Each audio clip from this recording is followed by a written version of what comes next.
I guarantee that you will have never tasted anything like this Peruvian chicken and rice recipe before.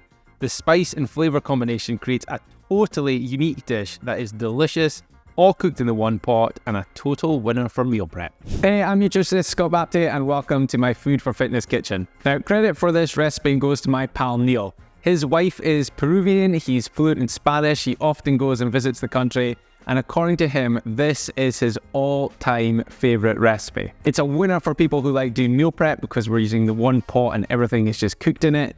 It's flavoursome, it's protein-packed, and you include beer in the recipe. Yes, we're cooking with beer. The dish would traditionally feature ají amarillo, which is Peruvian yellow chili paste. Now, you can buy this online if you want to go all in for the authentic experience, but if, like me, you can't get your hands on it, you can use chipotle paste instead. That's what we're going to use in this recipe, and you should be able to find that in all your supermarkets. Now, I promise you, this one pot dish will transport you straight to Peru, and I think you're going to absolutely love the unique flavour. So, this is how you cook it. So the first thing we're going to do, as always, is to prep our veggies. And I'm going to chop up an onion along with a pepper and a carrot. I'm using a red pepper because I think it works best in this dish and it gives it a nice contrast to the other colours. And the carrot is from my garden. Once you've done that, we're going to blend up 20 grams of fresh coriander leaves and stalk. You get more flavour from the stalk, along with a third of a bottle of beer. What kind of beer you use doesn't really matter, a lager or a dark beer. I'm just using a generic Euro lager for this. And blitz it all up until it is all blended. And then you're going to heat a large pan with a little bit of oil in it. I'm using coconut oil. And then fry off the onion, pepper, and the carrot. At this point in the video, if you're enjoying what you see, it'd be fantastic if you could click that like button. It really helps me out with the growth of the channel, and I really appreciate it. Add your ají amarillo if you've got it, and if not, use chipotle paste like what I'm doing, along with a teaspoon of ground cumin and 10 grams of garlic. Mix all that through and fry that for a further 30 seconds or so. And then once that is fried off, you're going to add in that beer and coriander sauce, I suppose you can call it, along with the rest of your beer.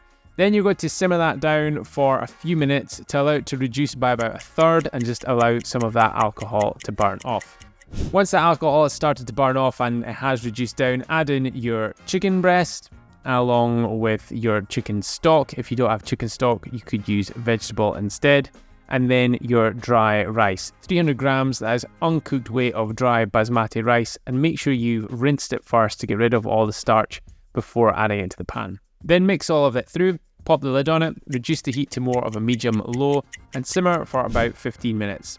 After 15 minutes, remove the lid and add your peas, and then you're going to pop the lid on it and simmer for about 5 minutes more, or until the rice is cooked all the way through and the majority of the liquid has been absorbed. Then all you need to do is plate it up, garnish with some green, maybe a bit of chili, and get stuck in. So there we have it, Peruvian chicken and rice. I really hope you like this one because it is so unique.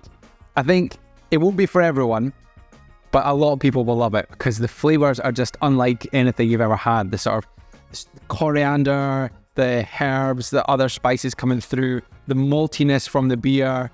It's really different, but I love it. I think it's a great recipe for meal prep, and hopefully you'll agree. So thank you so much for watching. As always, if you are a new follower, make sure to click subscribe, or not a new follower, a new viewer.